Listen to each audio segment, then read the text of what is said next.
and hit record. And boom, ladies and gentlemen, welcome to the final day of Goalie Summit 10. We've got 4 more sessions for you today. Going to be a great day. We're going to close it down strong. Day number 5. Who is here with us? In the chat, if you can, name, age, and where you're coming in from. Name, age, and where you're coming in from.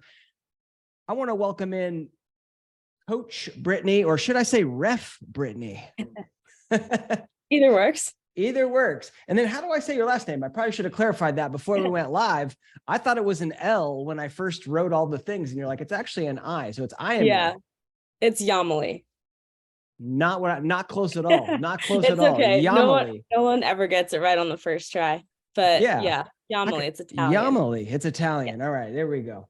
Iamele. Well, Brittany, thank you so much for being here. And you're a ref, right? You're also a goalie. You want to talk a little bit before we get started about your career in net, your goalie career? Yeah, so I grew up in Long Island, New York. I went to Florida Southern College to play my collegiate career. I was there for 5 years due to COVID, got the extra COVID year. So I played there all 5 years. And I started reffing probably my sophomore year. They had a players clinic over in Orlando at President's Cup when it was being hosted at ESPN. So it was kind of like an accelerated intro to reffing course for collegiate players. So that's when I started reffing high school. And then last year, my super senior year of college, I received my transitional rating to do college games as well. Awesome. So you do high school games, you do college games, Yep. Not so many youth games. So I don't know, we got some youth goalies. We might have to clarify later what those youth rules are. I imagine we're going to have a lot of girl goalies and goalie moms and dads of girls on this call, because this session's all about rules in the women's game. And what I'm going to do is actually share a video of the national championship game. So Northwestern versus Boston College. We're going to look at some plays, and we're going to talk about the rules. Last Goalie Summit and Goalie Summit 9, we did a similar session, but we did it for the men's game. And as soon as I did that, a lot of people were like, well, what about the women's game? I'm like, oh yeah, I should have had one on the women's game. And here we are. So I'm pumped for this.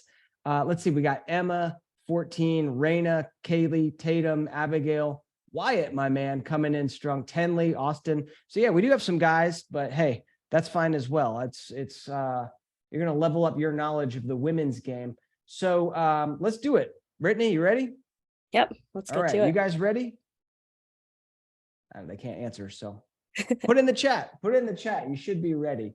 Okay, so I'm going to share my screen. Let me get this chat out of the way. Actually, hold on. Let me make sure you guys can see this. You can see can you see the video? I can see it. You can see it? Okay. I can see it too. Wyatt says he can see it. Yeah, we're good to go. All right. So what we're going to do, I'm going to play a little clip. I've got an edit. It's not the whole game, but I'm going to play a little clip. I'm going to pause it, and then we're going to talk about it. Okay? Yep. All right. Wait, can you hear the audio too, Brittany? No. Okay, hang on. First error in the system. I got to share the sound too. Okay. Try and win a How about now? national championship. Yep. Yeah. Samantha Smith in white for Northwestern. Ryan Smith. So I guess before we watch this whole thing, could you explain, as a ref, could you talk about the draw control? I know this is for the goalies, and we're going to get to a lot of goalie rules and a lot of things that more closely involve the goalies. But I'm just so curious, what is going on in this draw control? So first, your stick, the back of your stick has to be facing your attacking goal. That's like rule number 1. So you see here, they're actually set up on the same side of the line. It's because one is pulling with her left hand and one is pushing with her right. So it kind of makes it a little bit tricky that there's so many different combinations of ways you could take the draw, because you could pull, you could push, left hand, right hand. But basically the head of your stick has to be facing your attacking goal. That's like rule number 1. But if I'm Ryan Smith, for example, I could have my body on the other side and like sort of get another grip on this stick, is what you're saying. Yes. So Okay. she's pulling as opposed to pushing on the draw. Yeah. Whereas for Northwestern, Samantha Smith, she's pushing. Got it. Okay. And so when the ref walks over, basically you'll place your hand out. They'll put both their sticks on. Like we always say, you like to feed the horse. You let them come to you, put their sticks on your hand, and then you open it up, put the ball in the top third of the cross. So basically the widest part of the head. And at that point in time, you see a lot of refs adjusting sticks, and it has to be, the sticks have to be parallel to the line on the ground, as well as they can't be like this way, that way, up or down. They have to be dead parallel to the ground and the line. And once the official has her hands on the stick, no one is allowed to enter or exit between the restraining lines. That could be from off the field, that could be from behind the restraining lines. If anyone enters at that point, once the official's hands are on the stick, it's an illegal procedure and the ball would be awarded to the non-offending team. As well as the players taking the draw, any subtle movement once the ref has released their hands from the sticks, that is also an illegal procedure on that draw person. And so when taking the draw, the ref will blow their whistle. The first movement has to be up and out for both drawers. So sometimes you'll see the ball won't go above the heads of the players. So in high school, that would result in a redraw, but in college, they changed that rule this year that first you're supposed, as an official, you're supposed to look for fault. You're supposed to see if someone maybe didn't go up first, they tried to pull back first or push forward first. But if not, then they'll award alternate possession now. Can you guys see her? Can you see Brittany's video? I can't for some reason. What is that? How do I get that back? Because it'd be nice. Kind of. Hold on. Let me make sure we're doing okay. Can you guys see the video? Someone said I can't see. The screen is black. In the chat, could you see the video? And we can. Okay. All right. We're good. So maybe that's just the one person. Okay. So we're good. All right. So, and then if the stick, like if you're saying her stick has to be parallel to the ground this way, but also like, it can't be like shooting out this way. Right. Right. And so if it is, you can kind of see this ref sort of adjusts it. Right. And you might even physically grab it and like push it back. Yeah, sometimes it's a never-ending battle with the girls in the draw. You're pushing their stick, you let go, they go back. Because you have to realize there's so much pressure between those two sticks just to keep that ball kind of in place in space where it is.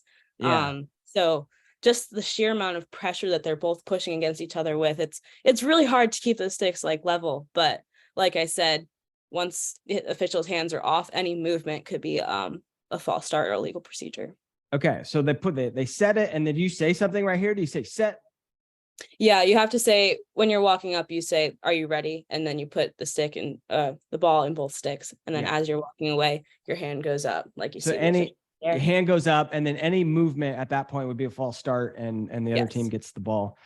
You blow the whistle, and they both got to rip it up over their heads. Yep. All right, and then I was going to say this. So Boston College and the other girl used to do this too last year. She's yelling orders or instructions like spike. Let me see if we can hear it.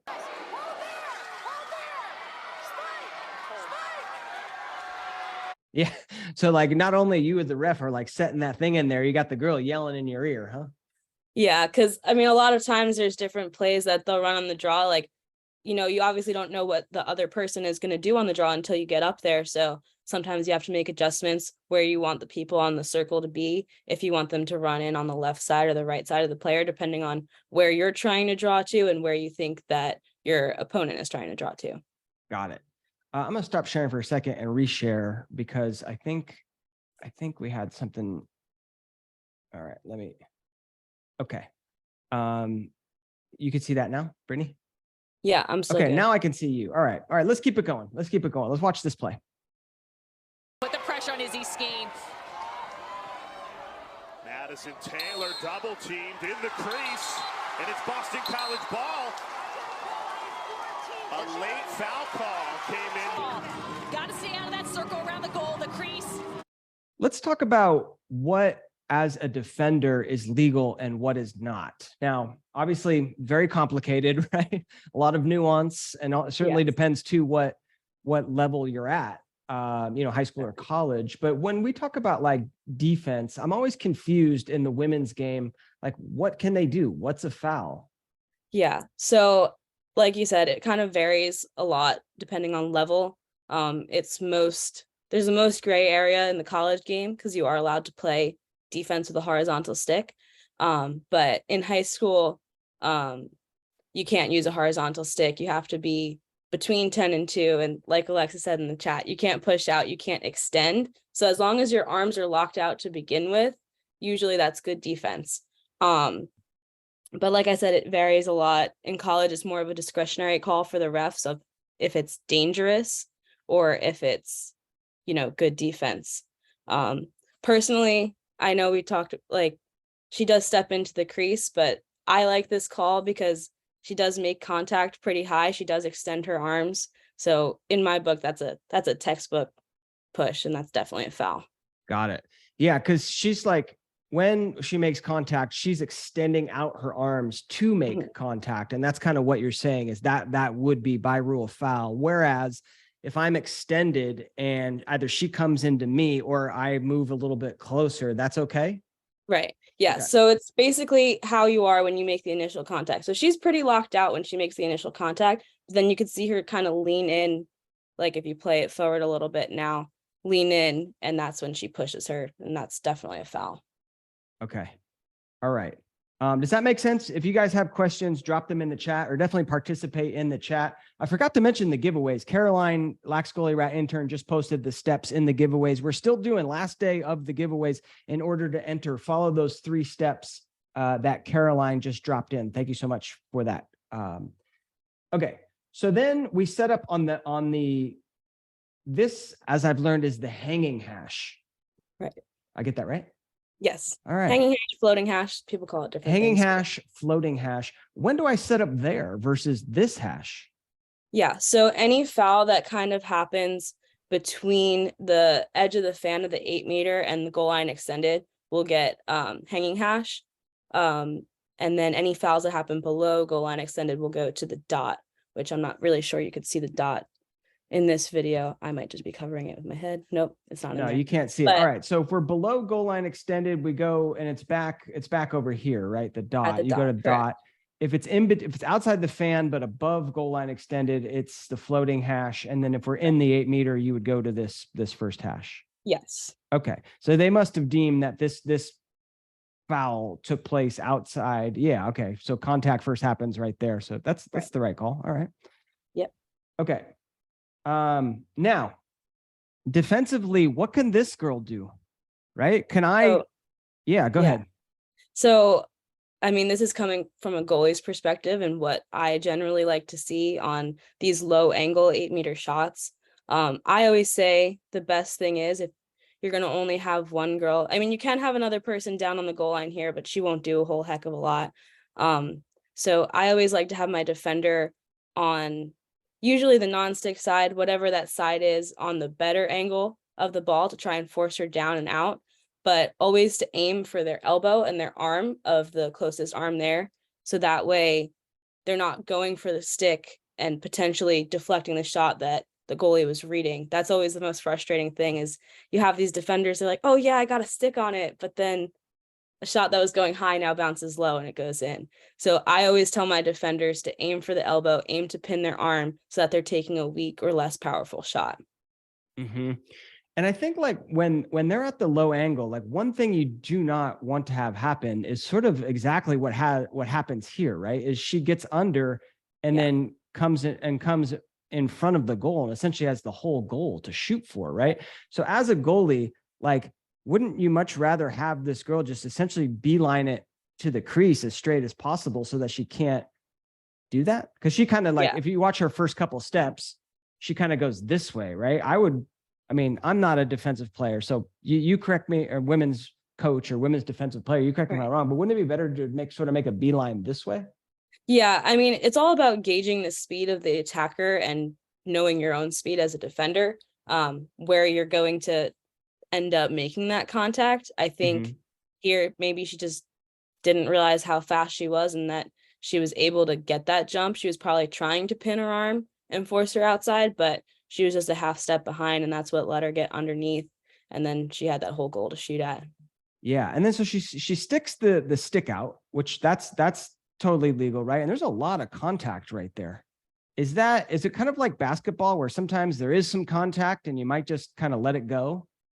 Yeah, and you see it more at the college game than the high school game. They really try to give advantage to the player. So if it's not something that's extremely dangerous, warranting a yellow card, they'll try and give advantage to the player as long as, you know, she doesn't drop the ball or isn't pushed, like displaced or anything like that.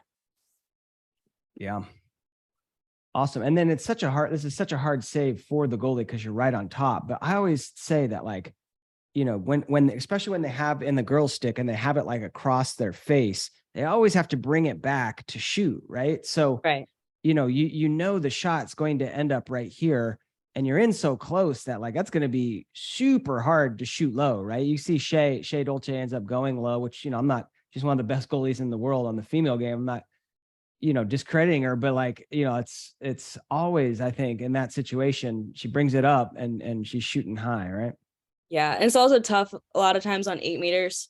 When you see them coming in, you try and creep out a little bit to look a little bit bigger in net, but it's really good on 8 meters, especially when you see them trying to drive in instead of taking that power shot from the outside, to hold your arc as best as you can and just react to the shot when it comes, as opposed to trying to make yourself look a little bigger and anticipating, not so much reacting. Yeah. Awesome. All right, let's watch the next play here. Threats have to be present against this really stifling Northwestern defense. Jen Medjid was spectacular. So this is another question on defense of, like, what is allowed and what isn't. Do you like this call? This was a tough one for me when I was watching it the first time, because I can see how it went either way. I could see that this would be a charge because look at that angle right there. She's lowering her shoulder. She's backing into the defender. The defender is in tight. She's kind of in a defenseless position. She just happened to make contact with the BC player on her body with her stick, which is probably where they deem this to be dangerous and across the body kind of call. But this is one that I personally think could have gone either way. But then again, you have to realize that the officials on the field have a different angle than, you know, watching this back. Oh, of course. I mean, we're watching it frame by frame. I mean, right. they're watching it live. You know, it's so easy to, even when you're critiquing goalies, right? It's so easy to pick it apart frame by frame, but this thing's moving 100 miles an hour, right?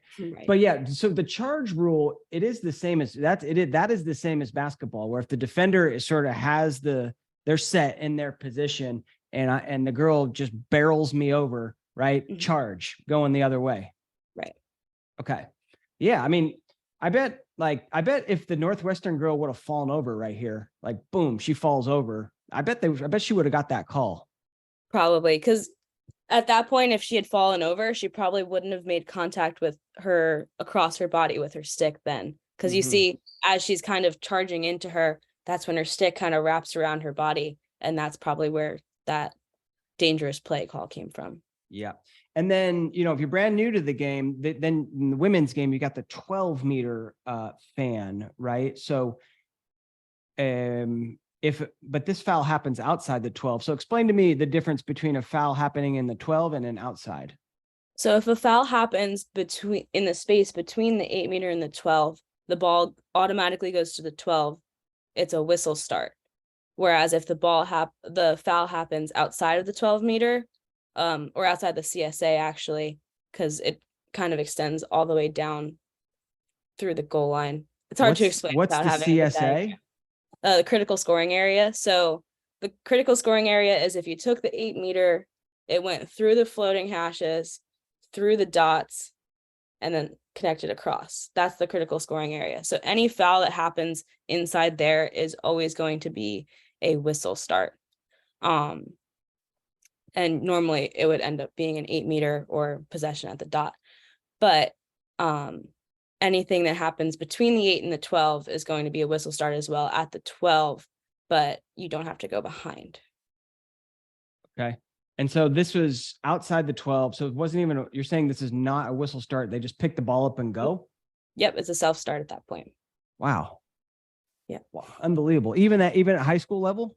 Yeah. So I'll get into this kind of later. I think there's a better spot to discuss it. Okay. But in high school, you have to have just like a subtle stop. So if there's a whistle kind of in the midfield or anything like that, that you're displaced, you have to stop your feet and then keep going. Whereas in high school, in college, you just keep running, don't have to stop at all. Okay. Love it. By the way, if you guys know the youth rules too, and it's the same, let us know in the chat. I mean, I played men's lacrosse going up, and only in the last couple of years have I really gotten into women's lacrosse. I've coached the goalies, but I'm talking about the sport. So I'm relatively new to the rules. And that's why I'm so pumped for this session. Yeah. And the beauty with not beauty necessarily, but thing with women's lacrosse is that the rules just keep changing. Even this year, that now they're trying to petition to have college be 6v6 over the restraining line instead of 7v7. So they're always trying to find ways to change the game, make it faster, make it more exciting. Yeah. But yeah. All right. Let's keep it going. Oh, well, so this is an 8-meter play. I don't think we've talked about 8 meters. So did we see a foul? Anyway, it doesn't matter. So if there's a foul inside the 8-meter, the girl goes to the closest hash mark, right? Right. Yeah. And then defenders, they have to go to the closest hash from where they were. Is that accurate? No. No. Now they're allowed to go wherever. It used to be like shortest route out. Now they can go wherever. And also the 2 adjacent hash marks, a defender will always get priority. So if you see an attacker line up there and a defender is trying to get in, the defender is always allowed the hash. Then again, if a defender doesn't take that hash, like say that Northwestern girl didn't take that floating hash and a BC girl wanted to go stand there, maybe wouldn't be the best place to stand on an 8-meter, but if they wanted to, they could. Yeah, well, that's an important thing to note for the goalies, right? Like you always want to have defenders on, sort of surrounding the attacker. So, if you don't see that as a goalie, as a leader, you say, hey, Jane, you're to the left, right? Exactly. Yeah. Okay. Now, where are the hash marks? Because they're always so hard to see in the video. Like, is this a hash? Is this a hash? Is this a hash? Yeah. So there's 5 hash marks along the 8. Looks like 19 is kind of standing on center hash. And then the next Northwestern girl over is second inside. The foul is first inside hash. And then that third Northwestern girl is on the floating hash. And then what about same this thing BC girl? here. She's you don't have to be on a hash mark. You just can't be closer than the most adjacent hash mark. Got it. And the same thing, no one can be within, so these hash marks are 4 meters apart. No one can be within 4 meters of the ball. So if you see kind of where the 3 Northwestern girls are surrounding the ball, the one that committed the foul behind to the one that's on the hanging hash and second inside, if you kind of made a bubble around her, that's 4 meters. And once the official is ready, no one can come, like you can't cut behind her and come within those 4 meters, because then that's also a false start. Then you'd have 2 people behind the ball. Say that last part again. I didn't follow. When the official's ready, I can't move. Yeah, well, not that you can't move, you just can't move within those 4 meters of the ball. So say 19 wanted to go back up the ball on the far back side, and she was going to come around the ball carrier, but not go around her defender that's behind her on the 12. If she was cutting through the 8 and the 12 here, that would be, she's coming within that can't come into that non-engagement zone. All right, I got you. All right. And then the girl that commits the foul goes back to the 12 behind is another thing that I've since learned. Yes. Okay. Except on yellow cards, no one has to go behind unless goalie gets a yellow card.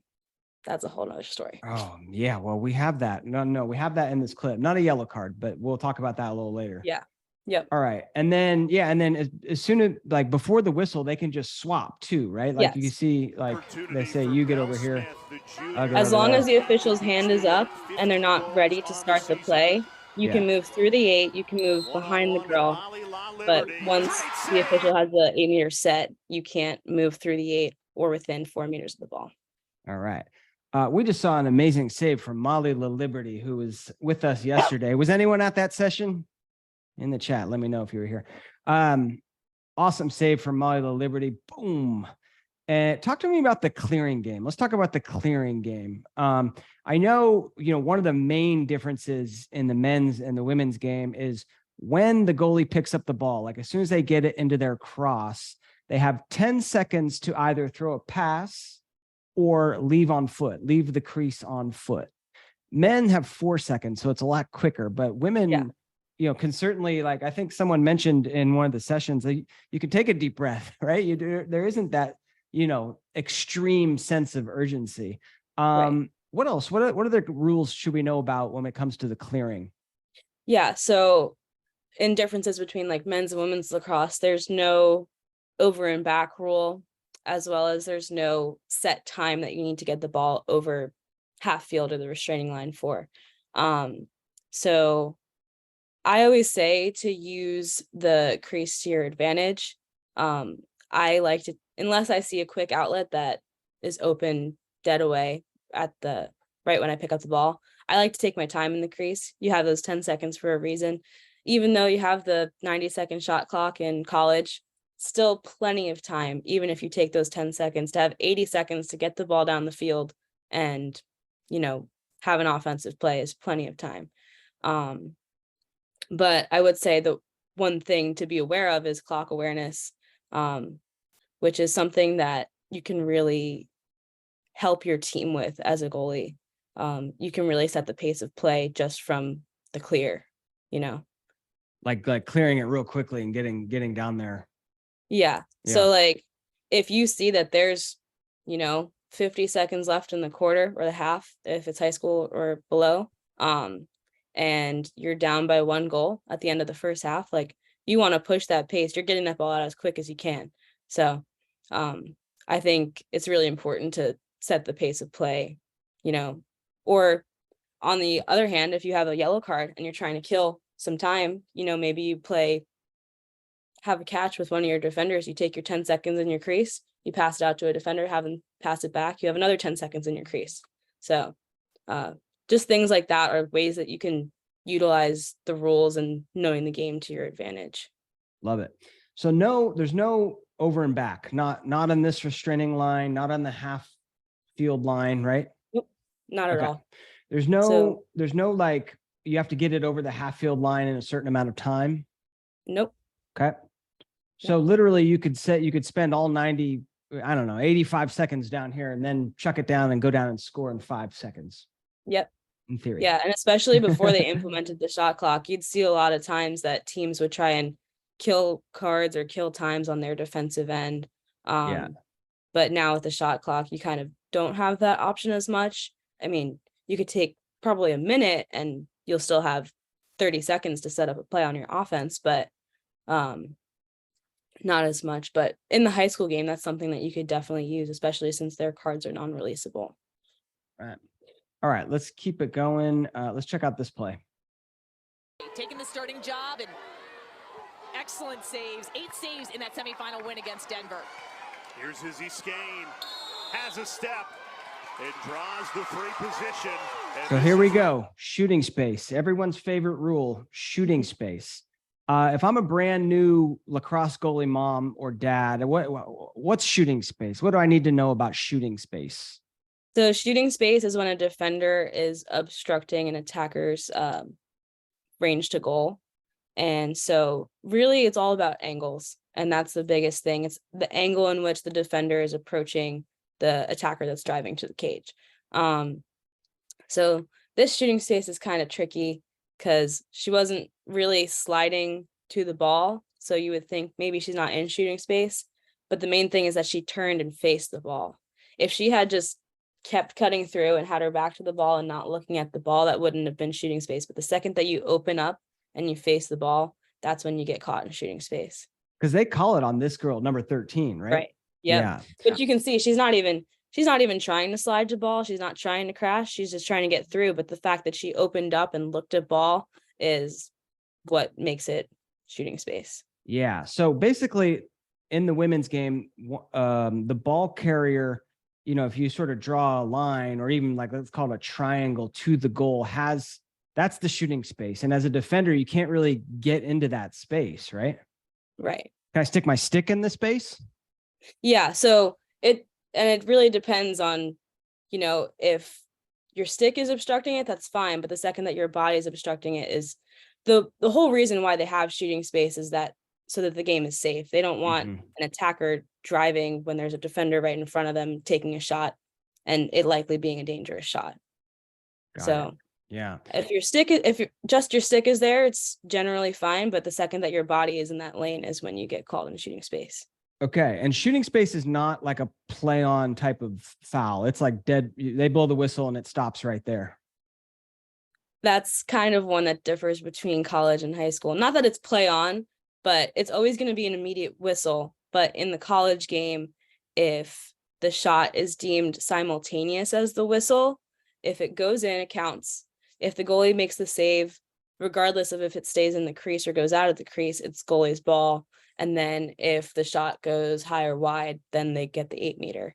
But then again, if the shot is significantly after the whistle, they would just set the 8 meter back up. So that's up to the ref's discretion, but that's where a lot of times knowing the rules as a goalkeeper can help you. So what I would like to do, you know, in my college games is if there was a shooting space call and I made a save, I'm not letting go of that ball in my stick until the ref says it was not simultaneous.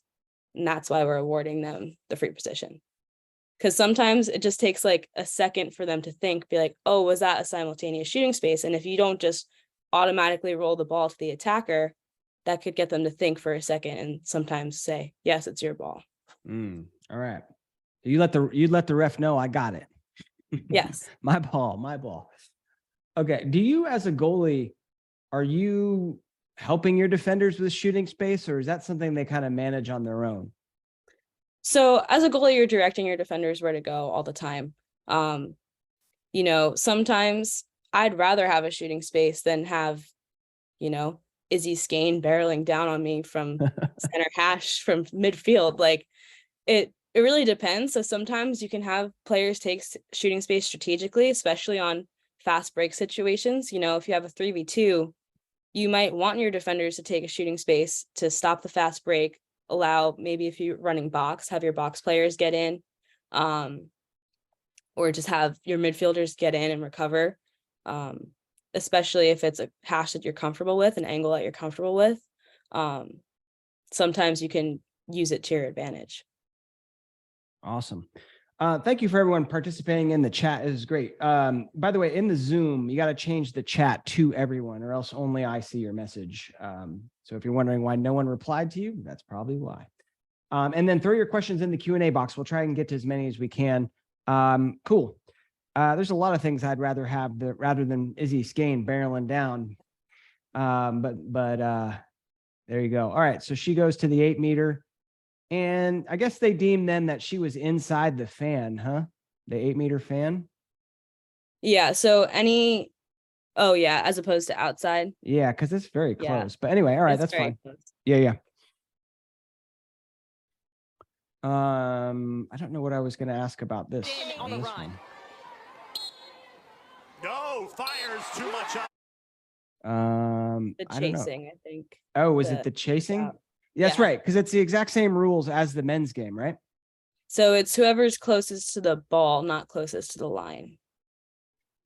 Yeah. Which So I you think can is see that Northwestern girl may be closer to the line, but the BC girl is definitely closer to the ball. Yeah, which is the same as the men's game. Whoever's closest to the ball when it goes out of bounds, which is kind of like bam, right there, it's out of bounds, right? So Yes. yeah, we talked about this in the last session. Like sometimes it looks like this person's closer because she's closer to the end line, but you got to get out your protractor, your measuring tape and measure that distance versus that. Yeah. And I think this is the right call.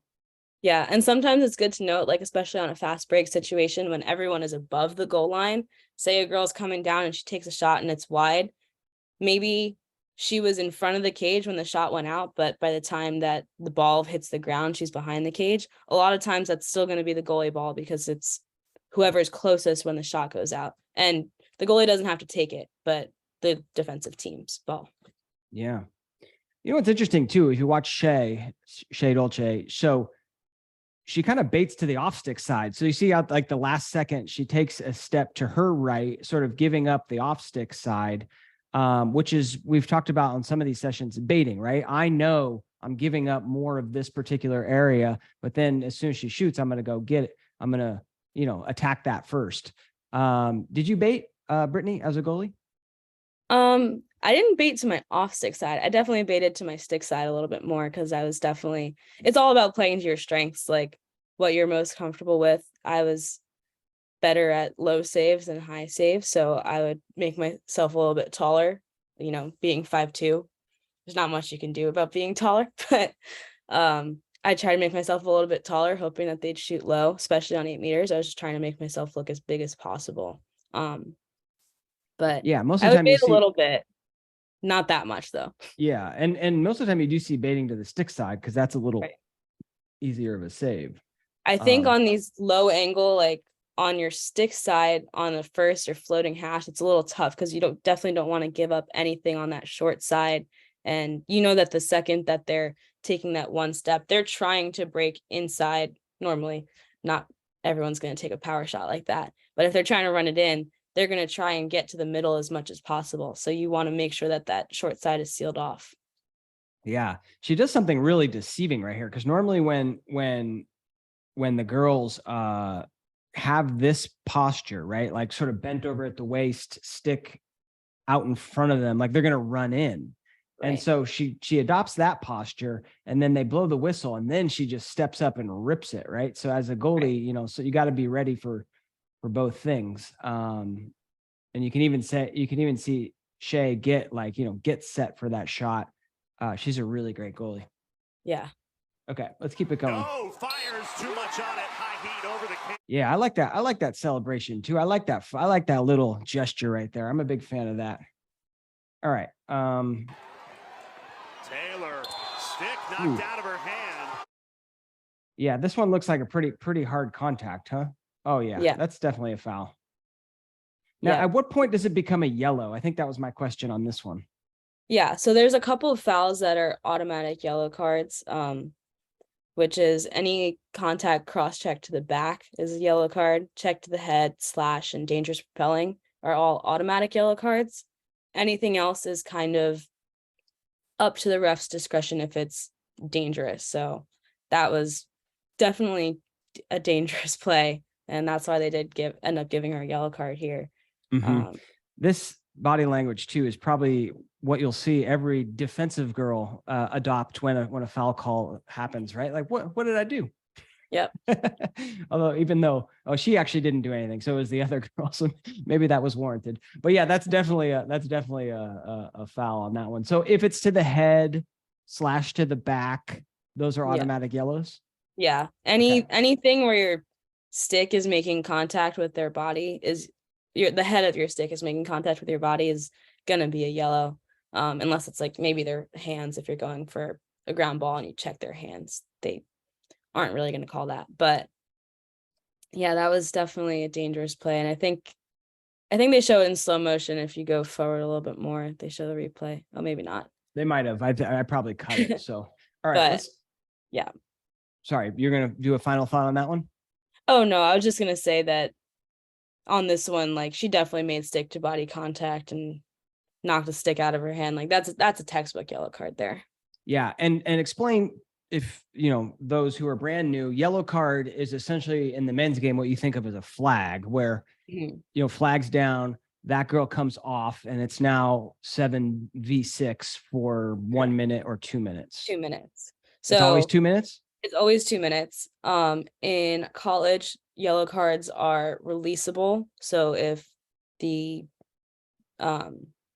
team that's man up scores, the player gets to come back on the field if it's within those 2 minutes. But in high school, they're all non-releasable, and same as everywhere down from there. Meaning you can score as many goals as you want in that 2 minutes. Correct. Wow. But also for college, once your team gets to 4 yellow cards, then all cards there from then on out are non-releasable. Yep, they mentioned that later in the Yep. in the same video. What can I do as a goalie? I have the ball. I'm clearing.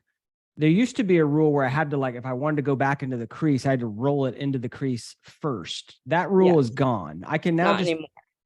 right? Like I can now just Walk back in. re-enter. I can walk back in. Yep. As long as you receive the ball outside of the crease, or if you're played by an attacker, so like checked by an attacker, you're allowed to re-enter the crease just by walking in. But if I'm Shea right now, I can just walk right back in. I didn't see the play before, so I don't know if she received the ball inside, came out. No, so she catches the ball right there. So yeah. She's outside the crease. So she could just walk right back in. Okay. And then the 10-second count starts again. Correct. Then how many times can I do that? Can I just leave and go back in, go back in, or no? As long as either you pass the ball off to someone and they pass it back to you and go back in, that's allowed. You got to have a change of possession. Yeah. Or if you're checked by if an attacker pressures you and they check you. And the ball falls out? It doesn't have to fall out. You just have to be played by an attacker. Got it. So checked. Okay. It's interesting too, like Shea does a real nice job of sort of using this crease to help her in the clear and buy more time, right? So as youngsters, you're a young goalie, like take note of that. Now I go behind the crease. Now I can kind of see what this girl does. If she stays there, great. I just stay here myself as I look for an outlet. If she starts chasing me around one way or the other, then I just start taking off on foot one way, the opposite way, right? And so you can see this girl waits, and then Shea finds the open defender, which there has to be an open defender. There has to be, because the defense has 7, you have 7 teammates, and you, the goalie, that's 8 versus 7, and someone's on you. So someone's got to be open, right? Unless there's a card, then yeah. Yeah, of course. Yeah. If we're even strength, I mean. All right. Okay, let's see what we got on this one. Here's Skane. Triple team comes in, dispossessed. That is Boston College defense, and the Eagles are off and running with Cassidy Weeks. Skane still chasing. She never gives up on that ball, especially when she loses it. And Northwestern wins. So my main question on this play, and by the way, this is a great defensive play, right? They come in with the double team, and a stick-to-stick check is kind of what it's all about in women's lacrosse, right? For defense, like that is kind of the goal of what you're going for, yeah? Yeah. I mean, she gave, as she's hanging her stick like that, like it's like taking candy from a baby. You got to make sure that check is down and out and not towards her body. But that was a perfect, beautiful defensive check and great hustle play just to get the ground ball after as well. Oh, that's worth noting. So I can't like sort of check towards the body, even if I get all stick. Yeah. It always has to be down and out. Okay. What about this whistle? In every other sport, right? You play the whistle, and then here comes women's lacrosse, and it's like whistle, whistle. What's going on there? So this is one of the main differences, I feel like, between the college and high school and below games, high school, middle school youth. In college, they want to make it as fast as possible, give you as much advantage as possible. So in high school, a lot of times, instead of blowing your whistle as an official, you'll just signal like, I saw that there was a foul happened, but I'm not going to stop her if she has advantage. But if it's something dangerous enough for a whistle, that's when you blow your whistle, feet have to settle stop, and then they can go. Whereas in the college game, it's a little bit different.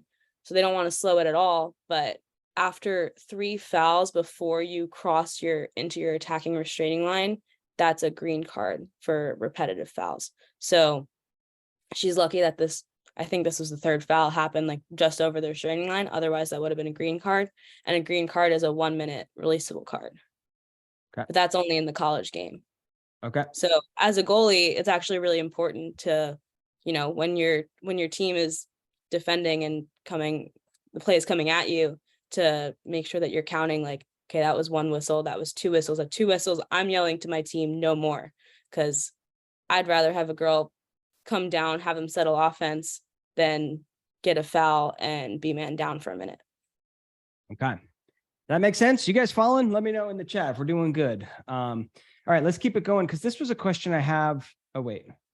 Let me watch this play real quick. Just won it 2 years ago. Once again, the defense causing a turnover. Dolce way out of cage.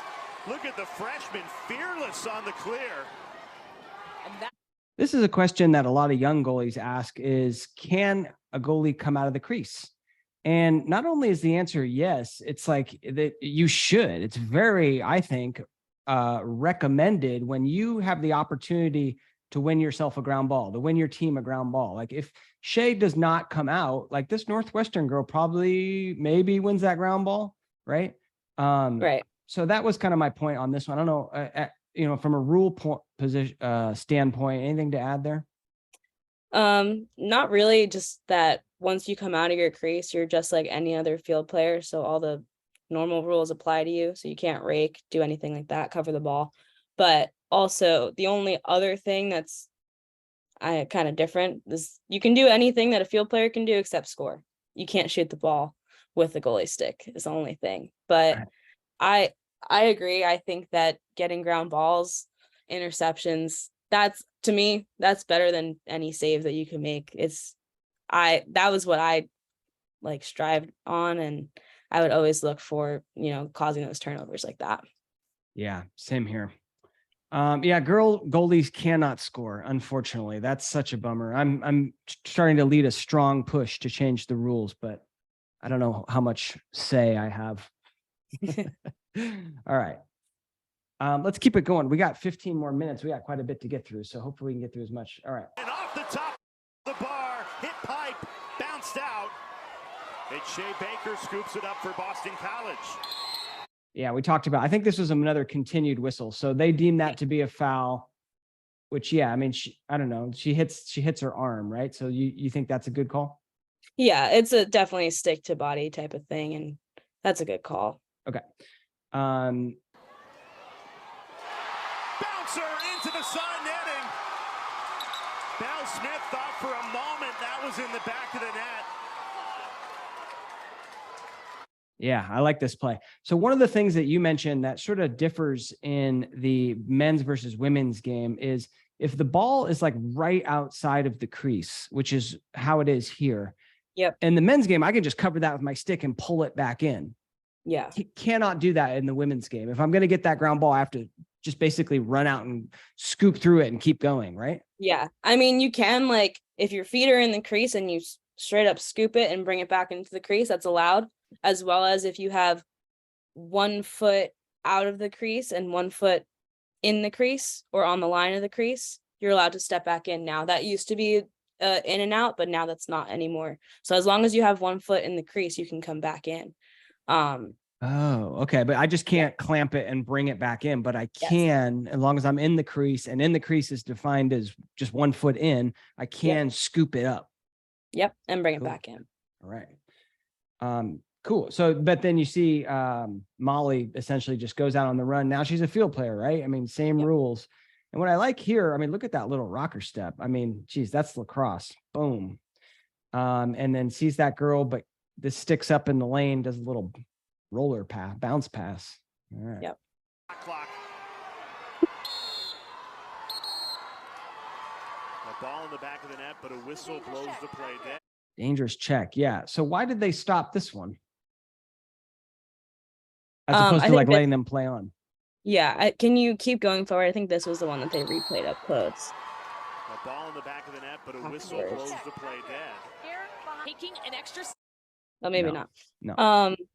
Yeah, but she kind of tried to check over her head, and made contact with her body. Like I said, it's really, you see, she gets her stick on her shoulder there and she's coming over her head. That's definitely a slash or a dangerous contact. I see. And then because they're inside this little 12 meter, they whistle that dead.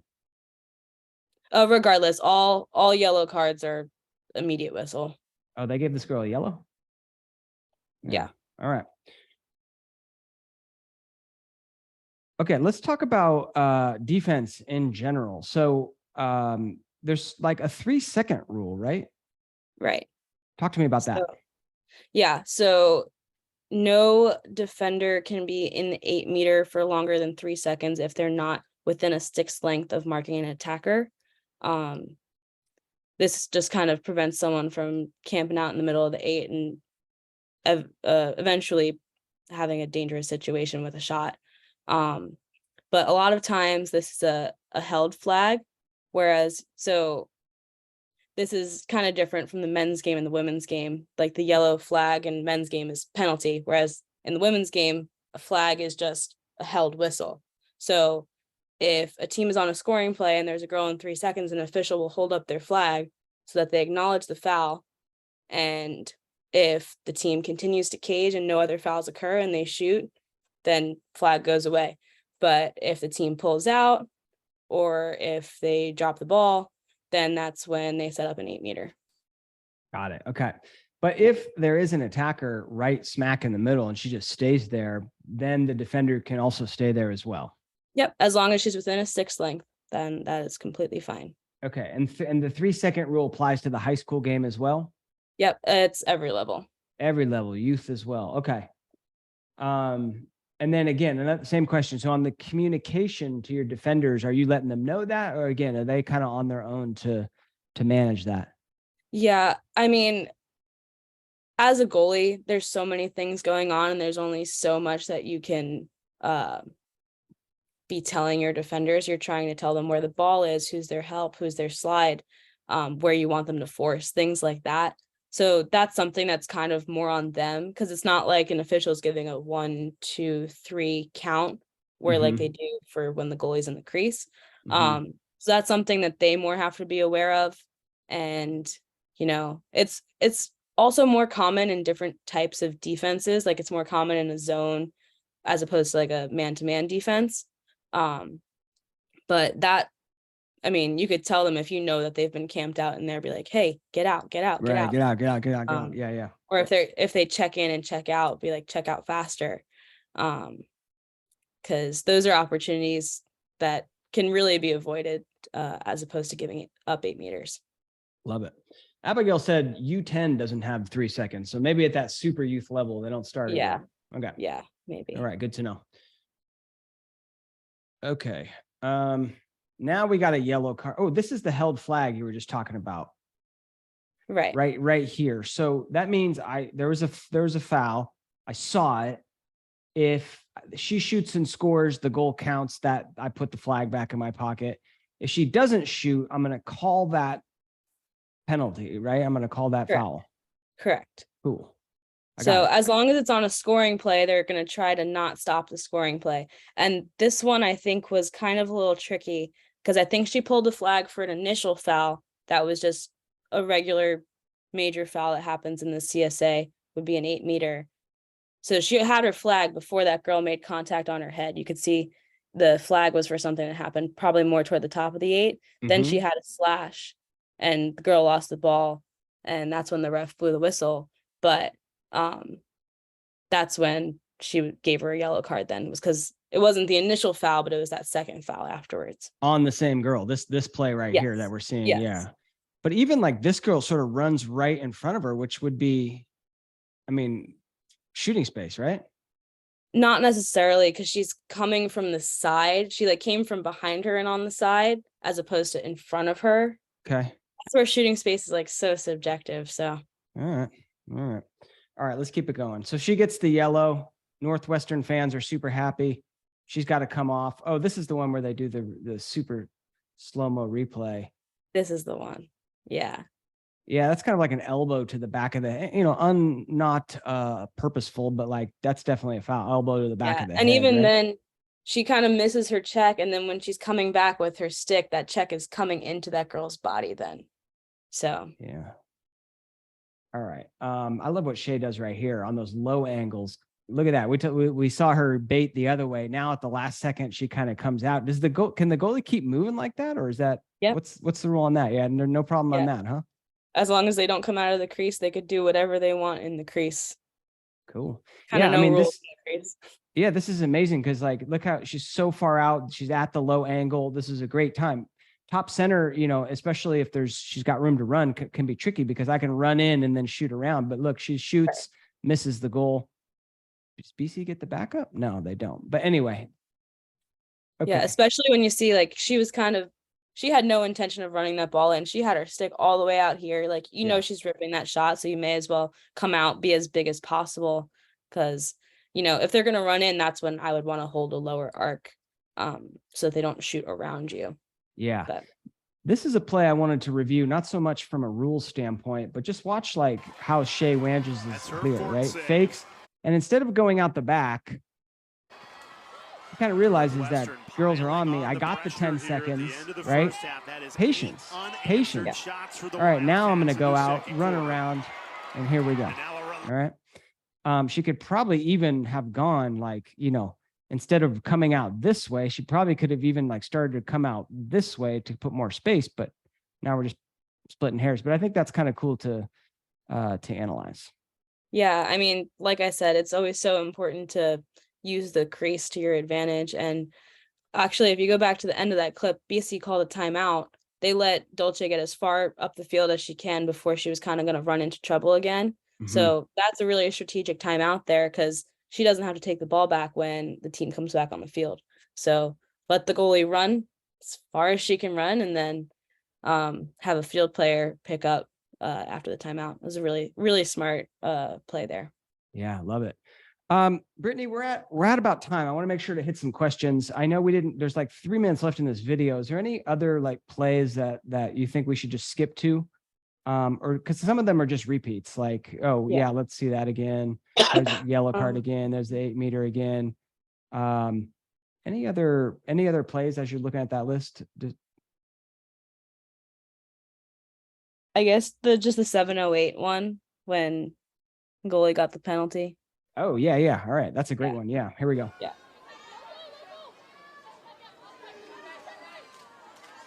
What's interesting for Boston College is Dolce comes out of the cage and fouls Koikin. So goalies can get penalties.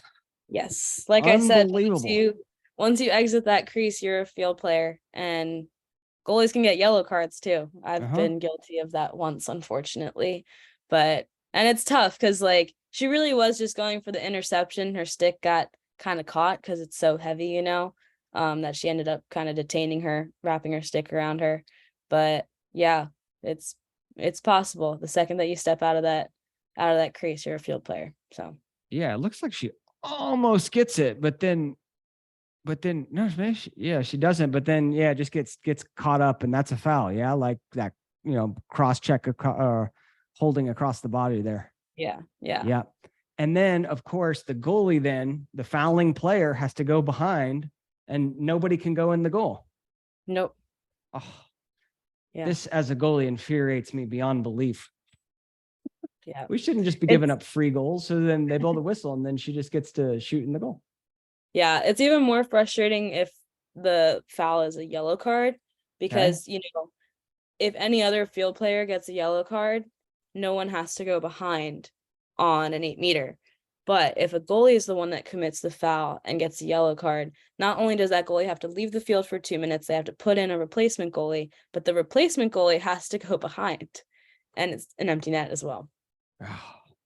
All right. And they also have to take a field player off. So that's where that rule doesn't make sense. Even as a ref, it doesn't make sense to me, and it never made sense to me, but that is the way that the rule is written. Yeah. I felt so bad for this girl. She ends up fouling out in the national championship game. Of course, the tears are going to start coming, right? Yeah. Yeah.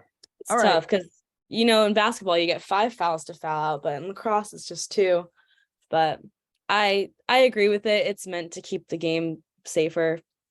Yeah. You know, but it's tough, especially in that kind of a game. For sure. Well, we got 1 minute left. Let's hit some questions. By the way, say thanks to Brittany. I thought that was great. Hopefully you guys learned something. Hopefully learned something in this session.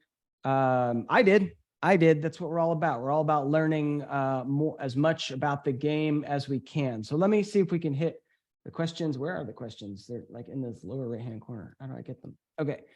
I hope we hit all of these because some of them are probably repeat. So from a goalie's perspective on an 8-meter shot, what is the hardest hash to block? Got to be top center. I actually like center hash a lot better. For me, it's toughest when a player has it in their outside hand on one of the lower angle hashes because you know that's when they're going to try and tuck under and try and get that closer angle shot. So personally, I like the middle hashes better than the outside hashes, but that's just personal preference. I know I'm probably in the minority on that one. Yeah, I would think top center because they just have so much the angle. I mean, Yeah. you know, they have the whole 6x6 to shoot at. But yeah, every goalie's got their preference, right? Yeah. Alexa says, how do goalies get yellow cards? I think the answer is just they commit a foul that's a yellow card offensible. Yeah. Give me something. A lot of times it's going to be like, most of the time when you see a goalie getting a yellow card, they're going out for an interception and either they kind of miss and their stick kind of falls on the attacker by accident, or if you kind of miss and you're like, I'm going to try and check them, and you know, your stick is about this much bigger than everyone else's stick, so a check with a goalie stick is always going to look a lot more violent than anyone else. So yeah, that's typically how a goalie will get a yellow card, but it's not very common. I can tell you that in my 5 years that I was playing in college, I only got one. And it was like I was running out for an interception and my stick kind of dropped and accidentally hit the girl in the head. Felt bad, really bad. Yep. So you got one. You got one in your career. Yes. All right. Madeline, what happens when the goalie gets a foul? We watched that play. So you now know if you were watching.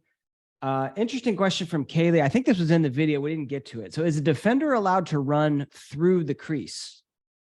Only in college, not Okay. in high school or middle school, all the way down from there.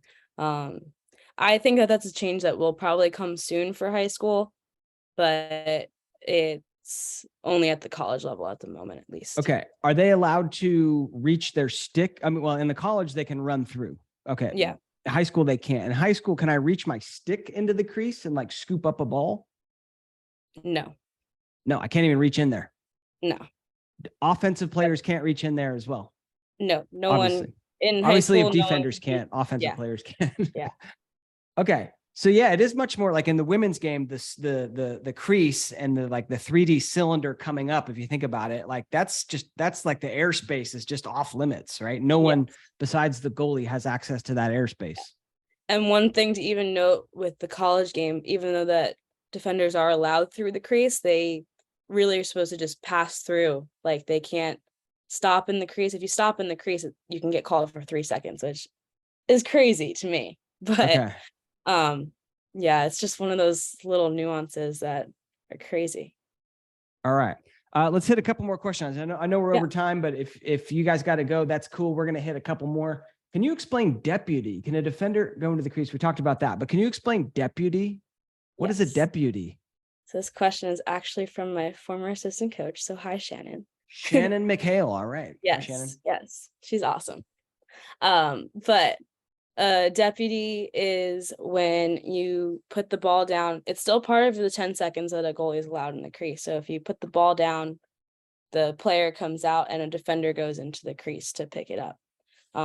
It's been like in and out of if it's been allowed, if it's not allowed. It's currently allowed. But wait, hold on. So I'm the goalie. I make a save. I got the ball in the crease. I put it on the ground. I yell deputy, and I you don't have to yell or anything. But yeah, you come out of the crease. A defender comes in, scoops up the ball, and then leaves the crease. Okay, and it could be any defender. They're just called. That's a deputy play. Yeah, that's the name of the play essentially. Yeah. Okay, why would you do that? Maybe if your goalie isn't that strong at clearing, or if, I mean, for example, on a rainy game, I think we all know that it's very hard to clear with a goalie stick when your pocket's wet. Yeah. So it could be a good alternative if you're clearing these balls and they're going every which way, to just say, hey, you're a field player, you pick it up, you go, you run. Makes sense. Something like that. All right. Now we got the deputy. And then the other questions were, can the goalie leave the crease and walk back in? We covered that one. And can a defender go into the crease? We covered that one. Shannon, you're taken care of. Emma, this is a good question. What should you do when a ref is making horrible calls that can and will affect the outcome of a game? Yeah, that's really tough. And especially coming from a goalie who knows all the rules and sees them applied incorrectly was always frustrating at times. I think as a goalie, we talk about being mentally tough and knowing that you've got to be the strongest one mentally on the field and not let that affect how you play. But just I think it's more of the awareness of recognizing what the officials are calling and being that leader on your team to tell your teammates, like, hey, they're being really nitpicky with these checks. Like, let's lay off the checks. Let's play better, like, contact body defense and not give them a reason to give us calls. I think you kind of have to play to the refs sometimes, which is frustrating. But it's important that you always maintain your composure, especially in our position. It's very important to not let those things get to you. Yeah, I 100% agree with that. Yeah. Do you, if a goalie is going to talk to you as a ref during the game, is that something you're open to? If so, like, how should they do that? Yeah, I think it depends on the way that a goalie goes about it. Like, after a goal, if a goalie comes up to me and is like, hey, official, or hey, ref, why was this, that? Like, especially in the area that I'm reffing now, like, lacrosse is still growing here. Like, I'm always going to take the time to explain it and, like, say, hey, I made this call because of that. But it's really all about your demeanor and attitude when you're approaching the ref. If you're barking at them and being like, what the heck, why wasn't this that? A ref is likely going to say, talk to your speaking captain, talk to your coach. Because a lot of times the speaking captain isn't necessarily a goalie. And so an official doesn't necessarily have to talk to every person on the field. They can only talk to the speaking captain if they want to. But it really depends on who your official is and finding that fine line of what you can talk to them about. But yeah, if someone asks me nicely and it's not distracting me from play or watching the play and doing my job on the field, I'll always take the time to tell them what I saw and explain to them why I made the call I did. That's great. Yeah, mental game, we talk about control what you can control. Focus on what you can control. And guess what? You cannot control the calls that the ref is making. And so if you as a goalie get really out of whack and you start getting, you start thinking about that and all of a sudden you're not thinking about the game, right? That can be a real problem. So I generally, when the ref is making horrible calls, like, focus on what you can control. And that is not talking to the ref, and that is not getting upset. It's just continuing to play. And to your point, Brittany, like, maybe it is chatting with your girls and saying, hey, they're calling it real tight, right? Yeah. A little adjustment like that. So, yeah. Okay. Awesome. Let's do one more question. Let me see if there's any that are related to rules. Can the goalie get a red card? I think so, right? Yeah. Just like I said, you're always, when you come out of that crease, you're a field player. So, okay.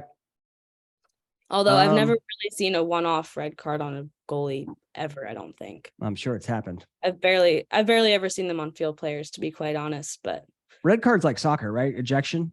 Yeah. Yeah. Okay. Kylie wanted to know, what is the hardest thing for you in your lacrosse career? We can end on that question. Hardest thing for you in your lacrosse career? I'd say during my time, it was always just like finding my place. I was on a team where we had 4 goalies, like pretty much all 4 years. And we were the biggest supporters of each other. And I would say for any of you that are on a team with multiple goalies, like, be each other's biggest fans. I know it's really tough. Like, maybe you're not getting the playing time that you want, or maybe, you see something that someone else doesn't, but like, we all know that being a goalie is the toughest position on the field, hands down. So you have to be supportive of each other. And with our goalies on our team, like, we were always each other's biggest supporters, like, on and off the field, like, always hyping each other up, like, never tearing each other down. And that's probably, it was like hard at first to get used to. You might come from high school where you're the only goalie, or a club where you're the only goalie, and then you're thrown into the situation where there might be 3 other people that are just as amazing as you are. And it's tough at first, but I think, you know, being supportive and, you know, finding ways to contribute in other ways possible. Like I said, I knew the rules very well. All my teammates would come up to me and ask me rules questions. And even when I go back and watch games now, I have parents being like, "Hey, Britt, what was that call?" And I'm like, "It was a good call. Don't worry about it. Even if it didn't go our way, I'm gonna be honest. I'm gonna be brutally honest." But yeah, I would just say, like, lifting up and supporting people around you is so important, and it might not always be easy. Like, it might be the hard thing to do a lot of times, but it'll really pay off, and it's just so important to be supportive, especially in this position. Very well said. Brittany, thank you so much for the time. Thank you to everyone who attended for all the great questions. We'll be back in about an hour, 50 minutes. I'm going to do a live Q&A. We had to reschedule the ASA Goldstock session, but I will be doing a Q&A during that time. So I hope to see you all there. Brittany, thank you so much, and we'll talk to you soon. Thanks so much for having me. Take care.